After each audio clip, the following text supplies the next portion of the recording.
11th November 2022. So this one is from editorial section from The Hindu. So it talks about content slot guidelines for TV. So there has been guidelines by the union government. So it asked to devote 30 minutes, at least 30 minutes every day on national issues, and they have provided 8 themes. Those are education and spread of literacy, agriculture and rural development, health and family welfare, science and technology, welfare of women, welfare of weaker sections of society, protection of environment and cultural heritage, and national integration. So these 8 are themes for which they need to devote at least 30 minutes, because these frequencies, these are public property. Airwaves and frequencies are public property, and it should be used in the best interest of the society. So it's a good idea for a country like ours because of the kind of diversity and the kind of issues that we are facing. So in the time of these polarizing opinions that we used to see in the popular news channels, so there has been narrow targeting of the ideas on television. People lacks awareness of those issues. So that's why there has been guidelines that has asked the channels to broadcast content on themes of national importance and socially relevant issues. So there are exceptions for a sports channel because of their kind of the things that they are dealing, and the foreign channels also. So they are exempted from it. So you can see that the like literacy and education, then agricultural issues that the society is facing, and the health and welfare, and the women empowerment, and the weaker sections, and the unity, national integration. So these are the themes on which they need to dedicate 30 minutes. At the same time, government has said them advisory to channels from time to time also. Okay, so they will circulate the advisory if they think that it is not what the intent of what is the intent of the guidelines was. Okay. So in 2008, TRAI already has suggested the public service component, and the new guidelines will replace the guidelines of the 2011. Government wants to make India a teleport hub, so they are taking these measures. Okay, so there is prior to these guidelines, there was requirement for seeking permissions for live telecast, but now there is no requirement for live telecast permissions. Okay, only prior registration will be necessary. But since the guidelines asked for 30 minutes dedicated times for the social issues, so who will compensate, at least who will foot the bill? So there is no clarity on that part. Okay, and it will generate employment opportunity. That is what so you will see this cultural heritage. The Prime Minister, he has been to this Sant Tukaram temple in Maharashtra.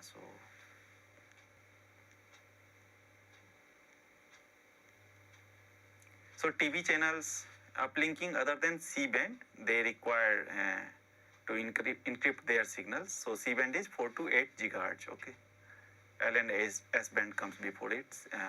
After C-band, X-band comes.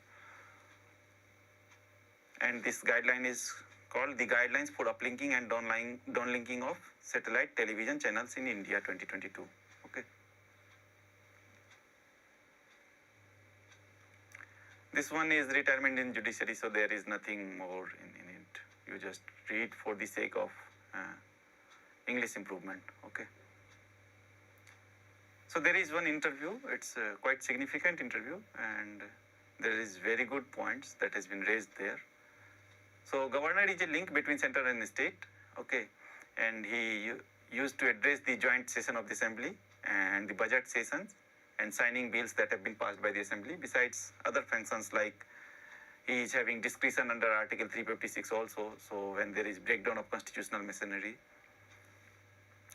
Now, in case of India, there are constituent states who elect their own governments and union of states. So these all entity need to ensure unity and some level of uniformity across the union. Okay, but there are two or more groups. There are differences of opinions on subjects. So governor is meant to manage this conflict. Okay, he needs to work as a link. Although at times, instead of resolving the issues, there has been some issue that has been created. Okay. So Article 155, it talks about the appointment of the governor by the president. So it comes under Part 6 of the constitutions, the states. Okay. And Sarkaria commissions in 1983, which has been deliberated on the issue of center-state relationship. So it says that the governor should be appointed, but prior to his appointment, chief minister should be consulted. Although in this article you will study that the chief minister should not be consulted because governor should not be seen as a subordinate to chief minister. Okay, and if chief minister is consulted in his appointment, it might impact in his functioning. Okay, and because governor has to take at times decision which is against the wish of the chief minister. So the first administrative reform commission in 1969, so submitted in 1969, and Rajmannar Committee on the recommendation of Tamil Nadu government. So these two have recommended about the consultation of the chief minister also prior to his appointment. Again, the National Commission to review the working of the constitution. So it said that the committee comprising the PM, Home Minister, Speaker of the Lok Sabha and Chief Minister of the state, they should select the governor. Okay. However, in the selection of the governor, there is no criteria, no minimum qualifications. Okay.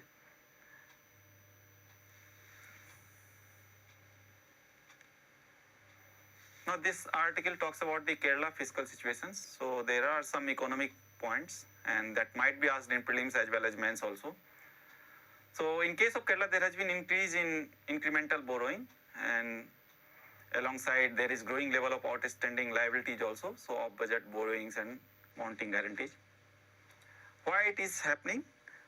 Because of there has been floods in Kerala. So in 2019 and 2018 as well as the pandemic, it has impacted the economy of the Kerala. And Kerala has Gulf economy, so individuals migrate to other places and pandemic has impacted those things adversely. So the recent survey of Reserve Bank of India in the backdrop of this Sri Lankan crisis, Reserve Bank of India has conducted a survey on the fiscal situation of the states. So Kerala is among the 5 most indebted states. Okay, others are Punjab, Rajasthan, Bihar and West Bengal. So in 2022-23 budget, the public debt to GSDP ratio, gross state domestic product ratio of Kerala is 37.2%. It's staggering high, you can see. Okay, but I don't understand why they are comparing it with 1981, 1991. Might be because it is one of the lowest, maybe, public debt to GSDP ratio. So it was 14.6% at that point of time. And 14th Finance Commission fixed the upper limit. So you should remember it. 14th Finance Commission fixed the upper limit at 25% public debt to GSDP ratio. Okay, that is quite important, and you can use it in your mains writing. Okay. So the public debt to GSDP ratio should be 25%.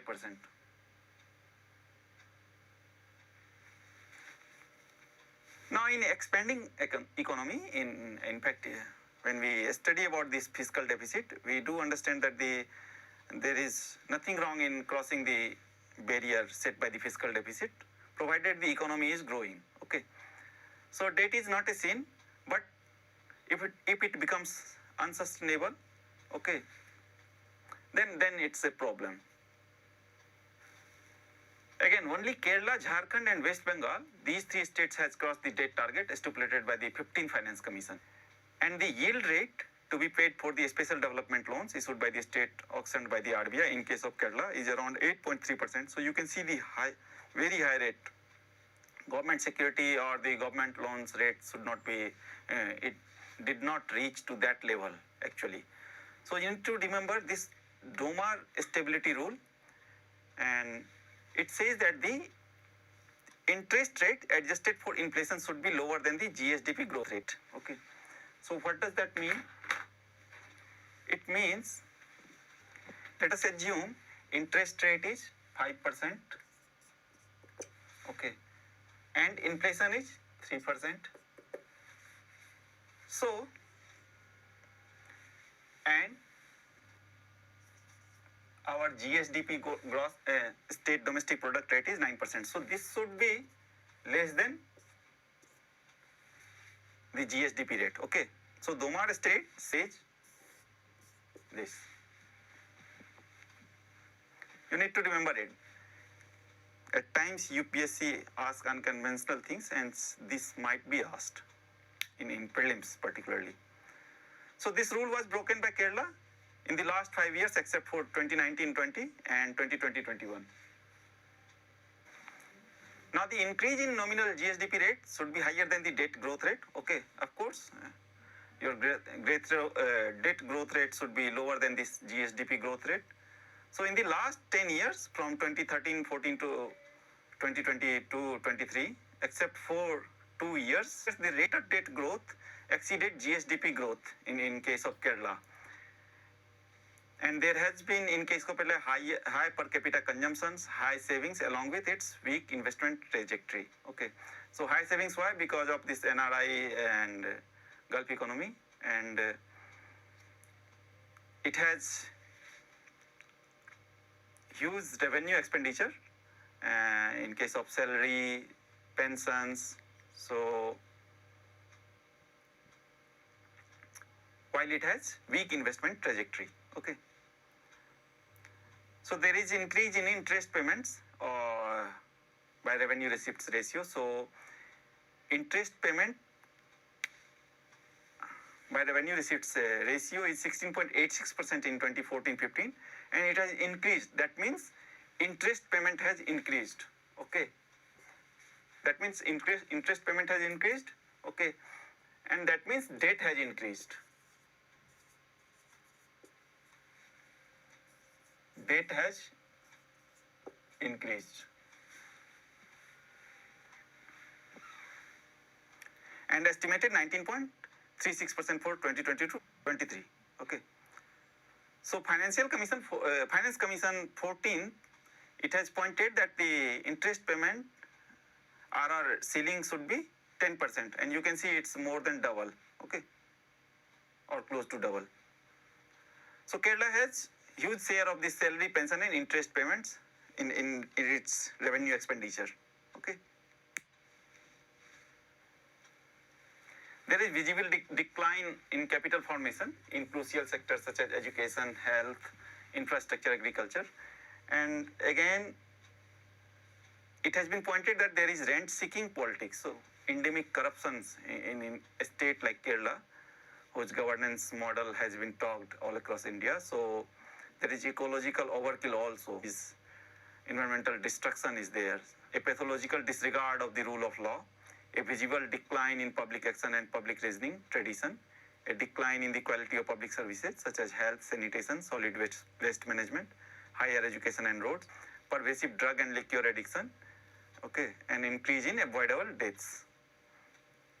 So what they need to do, they need to streamline their tax administration, increase the property tax, okay, and they need to reduce the arrears and evasion and tap its tremendous non-tax revenue potential also. So those lands might be monetized, okay, and they need to bring meaningful pension reform, which includes raising retirement and recruitment ages. They should focus on zero-based budgeting, or at least with performance budgeting. We will see zero-based budgeting and performance budgeting. This might be asked as a one-liner questions in prelims. Okay.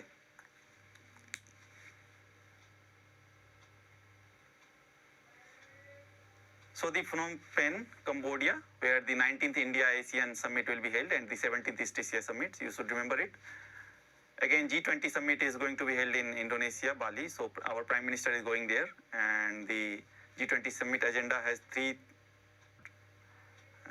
sections which they are going to discuss: food and energy security, health is another issue, and then the digital transformations. The theme is the recover together and recover stronger. In case of Uttarakhand, there is news that the Uttarakhand bans 5 drugs made by Patanjali under Drugs and Magic Remedies Objectionable Advertisement Act. And India is the part of Troika of G20 summit, G20 group. Okay. So India is the 18th G20 summit will be held in India. We will read G20 in detail because it will be important for us. Now again, for Human Rights Council, there is one news. So Human Rights Council is the intergovernmental body. It was created by UNGA in 2006, and it replaced earlier United Nations Commission on Human Rights. So it's headquartered at Geneva, Switzerland. It's 47 nation member states. Each member is elected by UNGA General Assembly, United Nations General Assembly. Right now there is Universal Periodic Review, which is going on. It's 4th cycle of UPR. So India has been questioned into that. You can read from the newspaper for further details. But you should remember, members cannot serve more than 2 consecutive terms, and India is right now its member. India has been re-elected into it. So earlier also India was its member. And each term is of 3 years, okay. And India has been elected for the 6th time. Thank you. That's it for the newspaper. So you need to look at these things as a starter or dessert. Do not make it main course. So read newspaper alongside whatever I am saying here.